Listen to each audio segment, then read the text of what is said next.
Assalamualaikum warahmatullahi wabarakatuh. Kembali berjumpa dengan saya di channel Gagasan Progresif 79, sahabat sebangsa dan setanah air di mana saja Anda berada. Perdebatan yang cukup sengit antara Egy Sujana ya bersama dengan M Kodari, seorang pengamat politik, dan ada Fahri Hamzah di situ serta Arya Bima, politisi PDIP, di acara ya, Indonesia Liars Club oleh Karni Ilyas. Di mana perdebatan ini seputar dengan ya kepemimpinan dan bagaimana memilih pemimpin. Bahkan ya Pak Egy Sujana itu beberapa kali menyetir sebuah ayat ya surah Al-Maidah ya yang dia tegaskan bahwa ini adalah perintah dan larangan untuk kemudian tidak memilih pemimpin dari kalangan orang-orang non-muslim kafir, karena itu kita bisa termasuk dari golongan mereka, bahkan kita termasuk orang yang zalim. Dan perdebatan ini memang begitu sengit karena ya M Kodari kemudian beberapa kali yang memberikan penegasan ya tentang bagaimana seharusnya kita memilih pemimpin di negara Indonesia ini yang sudah memiliki kesepakatan bersama tentang hidup ya bernegara, Pancasila dan Undang-Undang Dasar 45, dan tidak ada musuh ya dalam negara kecuali mereka-mereka memang yang ya memerangi kita sebagai orang muslim.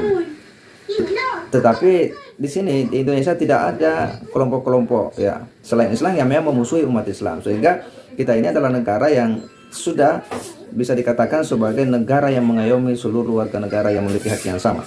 Untuk lebih jelasnya kita akan simak dulu bagaimana perdebatan mereka ya terkait dengan kepemimpinan ini, bagaimana memilih pemimpin ya, serta bagaimana Egy Sujana kemudian mengangkat ayat ya dan mencoba untuk kemudian menjelaskannya. Dalam perspektif Al-Quran, saya menyayangkan Anda tidak baca Al-Maidah ayat 51. Bahwa dilarang memilih pemimpin yang Yahudi, Nasrani, ada jelas eksplisit. Kemudian Anda tidak baca lagi At-Taubah 80 sampai 85. Tidak boleh sholat di pinggir, berdoa di liang lahat yang munafik. Jadi saya nanya, bagaimana kalau orang Amerika? Saya tanya dulu nih, karena ini kan perlu kejelasan ini. Makanya itu saya bilang bukan. Bagaimana kalau orang Muslim di Amerika? Ya. Apa yang harus mereka lakukan? Harus bersikap dia apa? Ya bagaimana? Ya sikapnya kalau dia konsisten, yang saya bilang tadi disiplin rohaninya, dia harus istiqomah. Gimana? Ya kalau tanya saya gimana, saya melawan kalau saya. Lawan di Amerika? Ya nggak mau milih, nggak ikut milih kan nggak apa-apa. Oke, Pemilu itu hak, bukan kewajiban. abstain ya, abstain. Oh absen begitu? Bukan absen, saya memilih untuk tidak memilih. Bang Fakri, Tidak. jangan di Amerika. Jadi, kalau di Bali gini, gimana? bro. Nggak, ini kan Di saya Bali mau sama jawab di ini. NTT gimana? Tadi kan saya disalah-salahin sama dia. Nggak apa-apa, itu subjektif. Kalau berpikir objektif, Anda Islam, ya, Anda kurang menyadari situasional. Yang saya bilang tadi, etika situasionalnya adalah kita ini mayoritas. Ada yang minoritas. Ini yang konsep tahu dirinya tuh nggak jalan. Kan kalian mau begini nih supaya yang mayoritas ini jadi gugur semangat keagamaannya. Jangan lagi persoalkan minoritas apa tidak. Kurang lebih begitu. Cukup. Udah kalau itu Saya perlu nambahkan nih. Saya perlu nambahkan. harus objektif. Ini penting nih. Karena kan diskusinya saya ini ya. Bang, saya Muslim ya. Saya merasa saya Islam, tetapi cara berpikir saya memilih pemimpin itu karena saya lihat kompetensinya serta programnya, Bang. Bukan lihat agamanya. Begitu juga saya lihat gubernur. Saya akan lihat prestasinya, program kerjanya, kompetensinya. Dan terus terang pada hari ini saya sampaikan, pada saat Pilgub DKI Jakarta 2017, saya Islam, saya pilih Ahok. Silakan kalau abang anggap Ya saya salah. itu subjektif, Silakan anak. kalau abang Nggak apa-apa. anggap saya salah. Ente mau masuk neraka juga nggak apa-apa. Iya. Nggak ada urusan. Makanya Ya, tadi Bang, jadi oleh saya karena bilang, itu saya manusia, bicara abang Al-Maidah ayat manusia. 51. Abang bukan Tuhan. Ya, bukan. Tapi abang bisa mengklaim Ya. bahwa saya salah. Ya. Bahwa saya kurang Tadi Islam ente bilang dibandingkan kita dengan pembimbing. abang. Nah, itu yang bahaya, Bang. Bubar republik ini, Bang. Bubar republik ini, Bang. Enggak, Kalau siapa yang bilang abang bubar? merasa abang lebih Islam daripada Tidak, saya. tidak ada yang lebih Islam. Nggak Loh, ada. abang Saya katakan saya baca salah. Quran. Saya nggak objektif. Baca Quran. Saya Iya, cukup. Bang. Kita Al-Maidah sama-sama 51. Islam. Kodari. Tapi saya bisa punya Cukup. Ya, pilihan. Anda boleh pilih yang lain, boleh Bang. terserah. Iya, Bang. Anda. Saya jawab aja, Bang. Ya Saya cuma sudah. jawab aja. Makasih, Bang. Saya pilih yang Al-Quran. Ya, Al-Maidah 51, udah gitu. Bang Karni, inilah politik identitas. Jadinya kayak gini ini sampai tingkat RT. Justru ini adalah Masa demokrasi. mau dibolehkan? Jadi udah bener lah omongan presiden. Boleh, masa harus seragam? Saya senang ada Bang Egy di sini sehingga contoh politik identitas itu menjadi nyata pada diri Bang Egy Sujana. Kita beriman, insya Allah.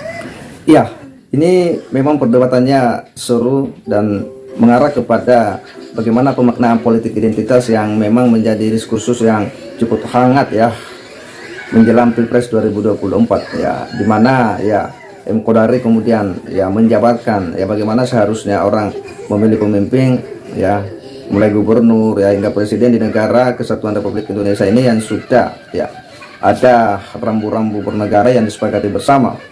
Dan bagaimana bahaya politik identitas ketika itu terus kemudian diangkat ke permukaan yang bisa menciptakan situasi-situasi seperti yang terjadi dalam pasca pilkada ya DKI Jakarta beberapa tahun yang lalu.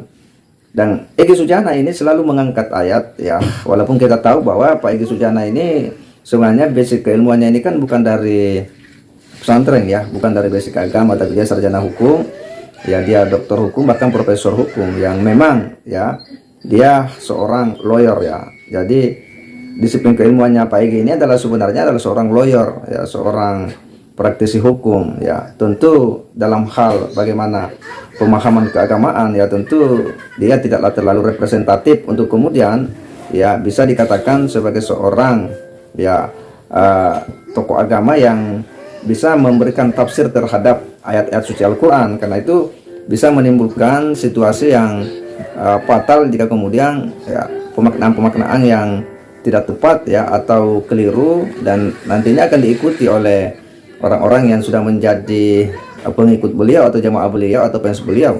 Nah, ada hal yang kemudian menarik yang coba digambarkan oleh seorang ulama yang kompeten, yakni Gus Baha ya. Kita tahu siapa Gus Baha ya, salah seorang ulama yang memang cukup populer ya di kalangan masyarakat Indonesia, khususnya di kalangan Nahdliyin. Dia juga adalah seorang tim ya tafsir di Universitas Islam Indonesia yang memang dalam berbagai pengajian-pengajian beliau itu ya cukup ya bergizi lah, dia punya sajian ya cukup substansi, dan bagaimana ketika beliau menggambarkan makna ayat ya, bagaimana ketika dia menjelaskan ya kandungan-kandungan ayat ya, itu betul-betul sangat runut dan sesuai dengan kaidah keilmuan yang sudah digariskan oleh para ulama. Kita akan coba simak bagaimana pandangan Gus Baha ini ya terkait dengan ya kepemimpinan. Faltas mak mongko ngrungokno sira. Wajibun lan wa iku wajib nasbu imamin utawi ngangkat imam adlen kang adil. Wajibun lan wajib nasbu imam ngangkat imam adlen kang adil. Dadi ana hukum mukodam yang saleh. Bisar iklan syarak. Fa'lam mongko ngerti sira la tuhmil akli ora kok kelan hukum akal. Jadi orang itu wajib terlibat dalam nasbul imam. Lan nek ana pemilihan presiden atau bupati atau gubernur wajib milih. Lah nek ana sing saleh ya milih sing aqallu dororon. Apa aqallu doror? Misale kowe ning NTT kandidat kok kafir kabeh, ya milih sing aqallu dororon bil muslimin. Apa aqallu dororon bil muslimin, tapi tetap wajib milih. Jadi misalnya ngene ya ning NTT misal. Calon gubernur kok kafir kabeh utawa non muslim kabeh. Iki ortodok, orientasine gedhekno gereja. Sing iki Kristen sekuler. Ora roh gereja, pokoke rohe sama-sama bangsa Indonesia. Wong Islam wajib milih sing iki. Karena dia tidak punya fanatisme pada agamanya. Paham ya? Berarti ini aqallu dororon bil muslimin, karena tidak punya orientasi membesarkan Kristen. Paham ya? Atau sama-sama fasik, iki dosane mateni wong. Paham ya? Iki dosane mau ning klub, ning klub malam. Dosa ning klub malam urusane dhewe, tapi nak mateni wong kriminalnya lebih tinggi. Paham ya? Jadi misalnya bodoh-bodoh fasik, kita milih sing aqallu dororon. Apa? Aqallu dororon. Jadi misalnya ning Amerika, gue jadi warga Amerika. Presiden sitoke terkenal Islamfobia, sangat benci Islam. Sing sitok sangat liberal. Ora peduli Kristen, Islam, Yahudi padha kabeh. Wong dekne ora tau ngaji, ora tau fanatik gereja, ya kita harus milih ini. Karena lebih tidak ya karena tidak punya orientasi apa-apa. Paham ya? Jadi kemana milih itu tetap wajib. Kadang-kadang wong-wong sing ora tau ngaji kon, wala fase kabeh iki. Jadi ngajine rong khatam, fase kabeh milih sing aqalli dororon. Apa aqallah dororon? Apa aqallah dororon?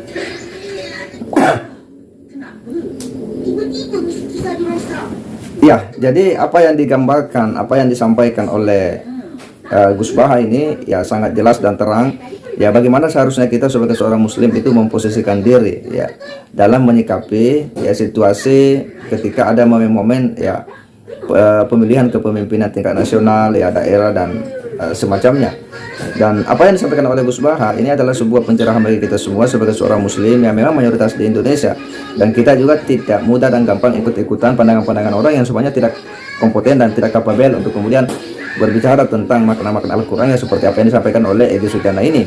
Karena memang ya ketika kita tidak kembali merujuk kepada pandangan-pandangan ulama yang kompeten, ya ini kan bisa membuat kita ini keliru atau juga bisa membuat orang lain juga ikut-ikut terseret keliru ya, karena mengabarkan sesuatu ya pengetahuan yang memang tidak bersubstansi, berasal dari sebuah pemaknaan daripada ulama yang kompeten. Semoga kita bisa memilih ya dan memilah mana ulama yang bisa diikuti pandangannya, fatwanya, dan mana yang tidak. Saya kira demikian. Wassalamualaikum warahmatullahi wabarakatuh.